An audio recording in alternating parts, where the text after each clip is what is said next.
Hello, everybody, and welcome to My Weight What to Know. Tonight, we are talking with food addiction counselor Sandra Elia about healing emotional eating and making peace with food. Before we get started, though, tell me where you're watching from and your biggest challenge to reaching a healthier weight. I hope we're going to be addressing a lot of those tonight. Sandra, thanks so much for being here with us.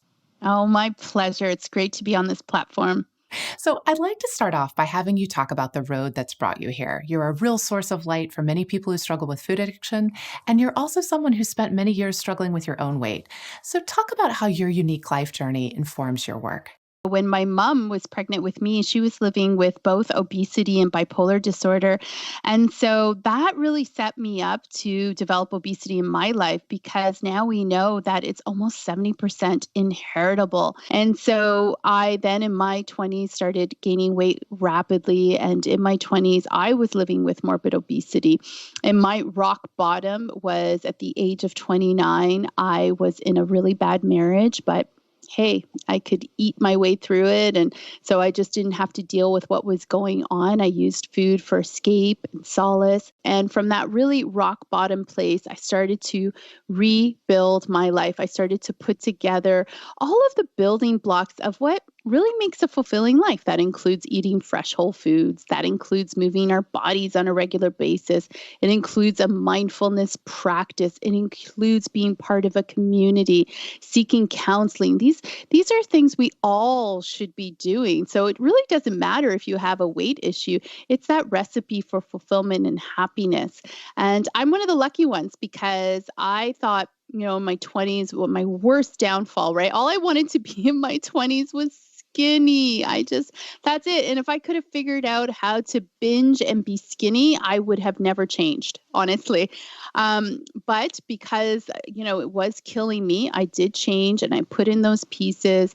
And today it's been one of the greatest blessings of my life because it's what I live and breathe. And it's my work and my life's mission to help other people struggling in the same way. So many exciting things to talk to you about. But first, let's do trivia. Folks, if you answer this trivia question, you will receive tonight's giveaway, which is a delicious collection of healthy soup recipes. These have been in constant rotation at our house. They are delicious. So you'll want to be sure to answer the question tonight, which is, true or false, stress can make allergy symptoms worse. Is that true or false? Are allergy symptoms one of the many things that stress can exacerbate? Tell us your best guess in the comments, and you will get those delicious recipes for healthy soups. All right, Sandra, you've said, and I'm going to quote here, embarking on a healthy eating pattern requires that we retrain our brains. What does that mean? What are we retraining our brains to do? And how might we get started with that? So our thoughts are incredibly powerful. I really help people understand which thought patterns are helpful and which ones are unhelpful. And can you think on purpose? You are at the driver's seat. You can take your thoughts and dial up an emotion or dial it down. And also having some really fundamental shifts in thinking. So a shift in thinking in the way that we look at food. So whole foods, we should look at them as nutritious, whole foods, things that we eat. And then we can look at those ultra processed foods, the junky foods, the fast foods. Those are chemically engineered foods. Those are factory made, nutrient poor, disease causing foods that have robbed a lot of us, including myself, of health and joy. So we don't look at those foods longingly like, oh, I'm missing out and it's such a treat. It's like, no, I'm looking at them for what they are, and really nobody should be eating those foods. And having a shift in the way that we look at our bodies, right? And trying again that looking for that acceptance, looking for what I can pour love on, what I can see that is right. Because at the end of the day, only 2% of the population can walk down a runway, right? And they've won the genetic lottery. And I'm happy for anybody who wins a lottery, whether it's genetic or money. Or financial, right? I'm happy for you. But that doesn't mean that 98% of us then are lesser than and not beautiful, right? So that's that shift in how I look at my body. So if I had to sum all of that up, it's the more at peace I can be with myself, then the more at peace I can be with you. So we are just we're the only species on this planet that can think, about what we're thinking about. We can discern, we can judge, and we can let go of things that do not serve us. Let's just kind of put this into practice here. Let's say that I'm having a negative thought about, gosh, I would really like some Doritos. Man, they're just so delicious. How can I begin changing that pattern so that I can start seeing them as you described them earlier correctly, processed, disease causing? How do I begin to kind of shift that perspective? Yeah, so I talk about that a lot actually in my program at 3 Sales. So when we want that treat or that craving, or wouldn't Doritos be amazing, you're only telling yourself half the story. This is very important. So the first half of the story is I'm craving and I'm thinking, and wouldn't it be nice, and it's delicious, and your mouth starts watering and you can just, right? So that's the first half of the story. And then we peak when we eat it. And the truth is, we can all agree that Doritos are yummy so long as they're in your mouth and you're eating. And the second they're done, it's over, right? The treat is over. So now you got to tell the other half of the story because you only did the first half. The other half is I feel kind of sick. I'm bloated. I'm further away from my goals. I'm mad at myself. I'm remorseful and guilty. If I'm pre-diabetic, my numbers are going to shoot up. I just hate that I did that. That's the whole story. So I really help people not just tell the beginning romantic fun side, but finish it to the end of what it's really going to look like. And ideally, we tell ourselves that whole story before we eat the Doritos. We really think Yeah. about the whole experience of eating the Doritos, not just that beginning part. All right, I have another question for you about thoughts. What do you say when someone says to you, and I'm saying this from personal experience, sometimes the negative thought just feels more true. Like it feels like, well, I need to be realistic. Being nice to myself means I'm never going to get off the couch. How do you encourage people to kind of get over that hump of feeling that way? They did some research on realistic people and optimistic people, and I'm paraphrasing, so I'm not going to be completely accurate. So what they found with realists are they tend to be, on average, more right. They have a higher percentage of being right, and optimistic people are dramatically more happy. So it's like, um, so that way we can, when we're not right, it doesn't even matter because we roll right back in and we're still happy. And so whenever I work with somebody who lacks motivation, and this is their own words, right? I lack motivation. I can't seem to get to do the things that I know I should be doing, that I know will make me feel better. I often ask, well, if I spent an afternoon in your head, what are the things that I would hear? And some of the things they're so harsh, they're so judgmental, they put themselves down. And I'm like, okay, yeah, if somebody was speaking to me like that, I wouldn't get out of bed. There's no chance I would start my day. It's too hard. Or my favorite question is, what's the self-talk like when you make a mistake, when you slip up? Oh, well, then I just assault myself. Like it's really, I go, oh, okay. So that environment, you're going to be afraid to try. It's the consequence is too high. And we don't recognize that because it's not an external force abusing us. It's sometimes within ourselves. So those thoughts can either deplete you or they can energize you. And that's the other litmus test I often give my clients. What you're thinking right now, how are you feeling? That's the barometer. So if you're feeling hopeful and energetic and excited, good thinking. If you're feeling depressed and hopeless and want to give up, point to your thinking. Perhaps there's some faulty thinking patterns there. All right, so I know one of the biggest challenges that many people report having is managing cravings. So I'd like to have you walk us through a concrete example of how we might retrain our brains if you're up for it. Definitely. So I often teach a little 3-step, what I like to call CBT or cognitive behavioral technique. And so it's 3 little steps. It's great to post on your fridge, keep in your wallet. But the first thing is a craving is always a lie. And I want to challenge anybody in the comments. If you disagree with me, I will happily debate this with you. But usually, because I've been doing this now for almost 5 years, and we have 3 to 5 top lies.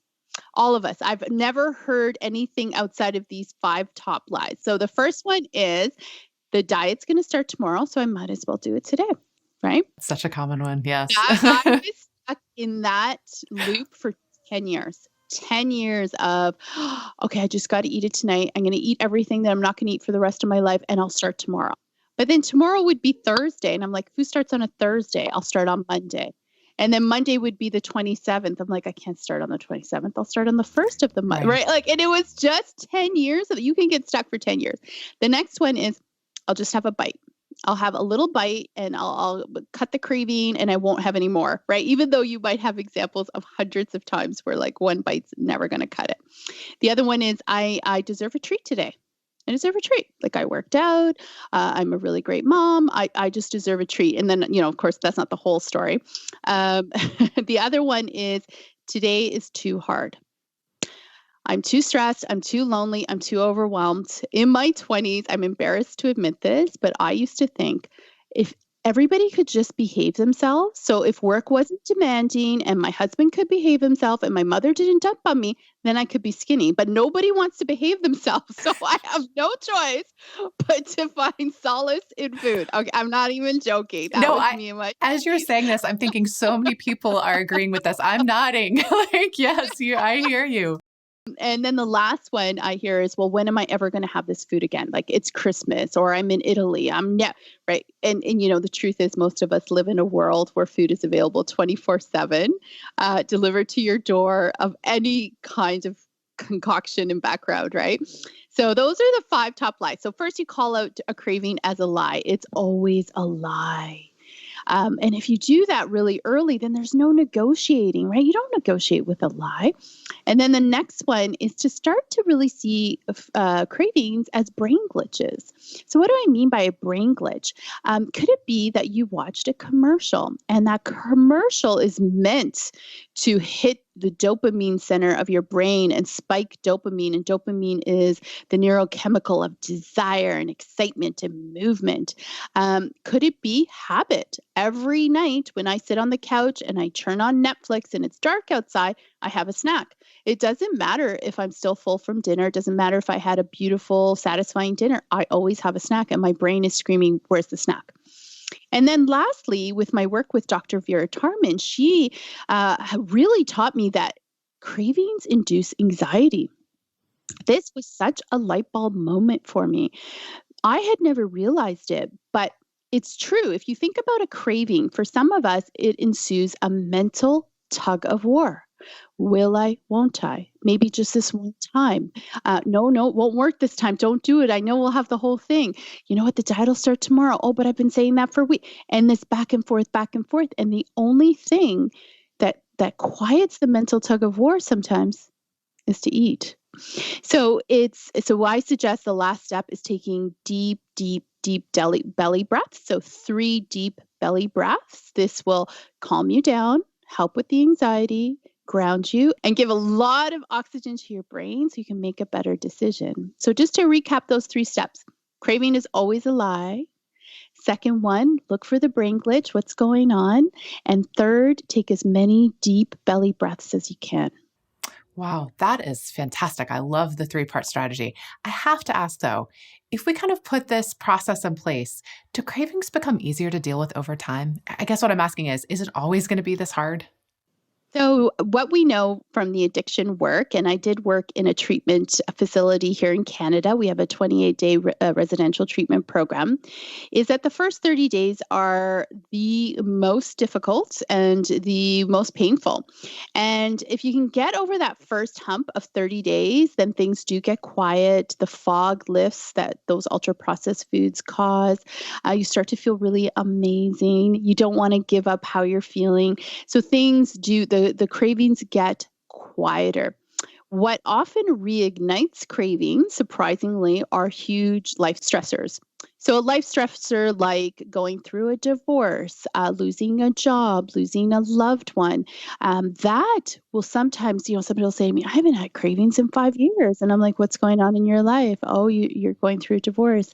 Yeah, your brain knows what's comforting and you'll go to some default behaviors to self-soothe. So the important part to remember is if things go sideways, then you go back to forgiveness. You go back to that kind, gentle, nurturing environment, and you'll get back on track that much faster.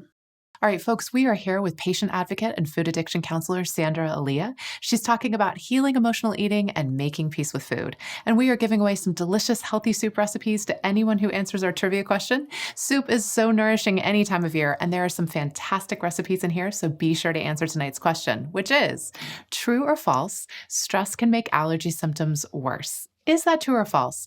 No need to worry about whether you get it right or not. Just put that best guess in the comments and you will get those recipes delivered to your Facebook Messenger inbox. One thing I love about your approach, Sandra, is that you hold both kind of the emotional, mental side of obesity and excess weight and the medical component of it equally. You recognize that they're both important.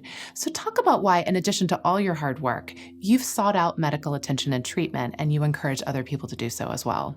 I think that we're at a point in history where there are some viable treatment options. And we have doctors who are more aware and even specialize in obesity management. Now, I realize that I live in Canada and I live in Toronto, which is a very big city. So I actually have access to quite a few doctors who understand the disease of obesity, how it affects your brain. They understand that telling somebody, calories in, calories out is unhelpful, that it's actually not medical advice, and can further stigmatize somebody living with obesity because it's a simple formula. So what's wrong with me? Why can't I do it? Well, there's a ton of things going on in the background. And that we have anti-obesity drugs on the market now that people are having success with. There's a couple of things to note there. One, I think there's, anti-obesity drugs have a bad rap. Like back in the 60s and 70s, there were some really bad medicines that came out and did a lot of harm. But that was a long time ago, right? And it's like people hang on to that. But 50, 60, 70 years have passed, and you've got to believe that science has come a long way. It has to.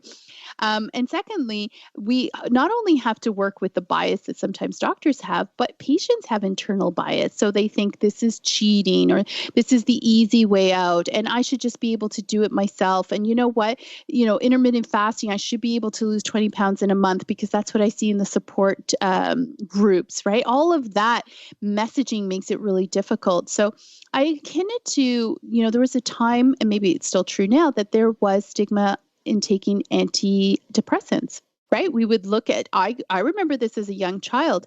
If you found out somebody was depressed, you would say, well, what's wrong with you? Like they have a nice house, they have a nice partner, 2 lovely kids, they work. Why would they be depressed? What's wrong with them?